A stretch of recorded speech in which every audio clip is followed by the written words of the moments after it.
Je suis à l'Assemblée nationale, suspension de séance. Il vient d'y avoir le vote sur la réforme de l'assurance chômage, où le gouvernement va punir les chômeurs, même s'il y a des abus. Il n'y a pas de raison de punir les chômeurs alors qu'ils délocalisent à tour de bras.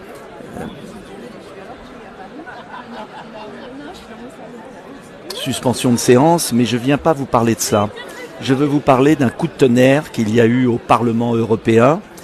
Le président de Pfizer a refusé d'être auditionné par les députés européens. Et c'est ça, bon, si je puis dire.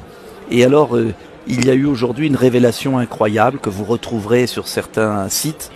Eh bien, la révélation que la représentante de Pfizer, quand on lui demande si les vaccins ont été testés pour empêcher la transmission, vous vous souvenez, tous vaccinés, tous protégés, c'est-à-dire le président Macron qui nous disait en juillet 2021, le 12 juillet, si vous êtes vacciné, vous avez 12 fois moins de risques de transmettre ou d'attraper le Covid.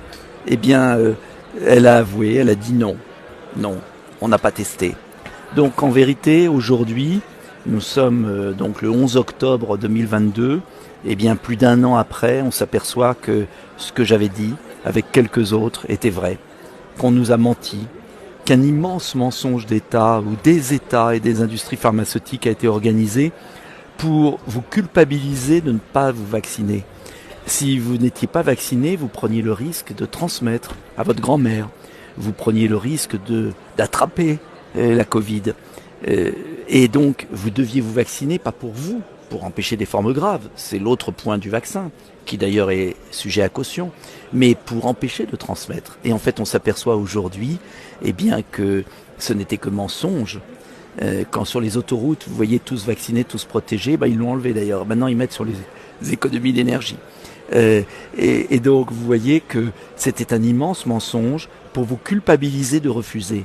Alors aujourd'hui, il faut en tirer les conséquences. Première conséquence, il faut réintégrer tous les soignants exclus. Il faut les réintégrer parce que, en fait, le fait d'être vacciné ou pas ne change rien pour un soignant. Il faut les indemniser pour les pertes de revenus qu'ils ont eues. Il faut leur rendre hommage. Ces dizaines de milliers de femmes et d'hommes qui sont chez eux dans la misère, alors qu'ils devraient être à l'hôpital, ils devraient être dans les services de santé, ils devraient être dans leur cabinet. Et puis, il va falloir quand même à un moment qu'on sache la vérité sur les contrats signés entre Madame van der Leyen et le PDG de Pfizer, les SMS qu'elle refuse de divulguer. Vous savez que la Cour des comptes européenne a demandé à diffuser ces SMS, elle ne le veut pas. En ce moment, on est en train de jeter en Europe des dizaines, des milliers, des centaines de milliers de vaccins périmés qui ont été payés très cher à ces entreprises pharmaceutiques. Et donc, on est face à un scandale d'État. Et je ne parle pas de la commission d'enquête sur les effets secondaires que je réclame, toujours, car malheureusement, les statistiques de mortalité inquiètent. Et est-ce que l'excès de mortalité en 2022 est lié au dépistage qui n'a pas été fait à cause du confinement, est lié à la canicule? Et pourquoi alors il y aurait eu beaucoup de mortalité en Islande? Ou est-ce que c'est au contraire la conséquence des vaccins? Les statistiques de l'ANSM, du système VRAS aux États-Unis sont très inquiétantes et j'ai demandé la répartition des mortalités de l'ANSM par tranche d'âge. Bref, vous le voyez, on est à la veille d'une immense bombe politico-financière, médicale, et tous ceux qui nous ont assaillis, culpabilisés, eh bien aujourd'hui doivent être traduits en justice. C'est un sujet important. J'ai été traîné dans la boue par beaucoup quand je demandais l'application du principe de précaution. Aujourd'hui, on s'aperçoit que j'avais bien raison. Et je vous invite donc à être très vigilant. Vraiment très vigilant. N'écoutez plus ces charlatans qui sont là que pour faire du fric.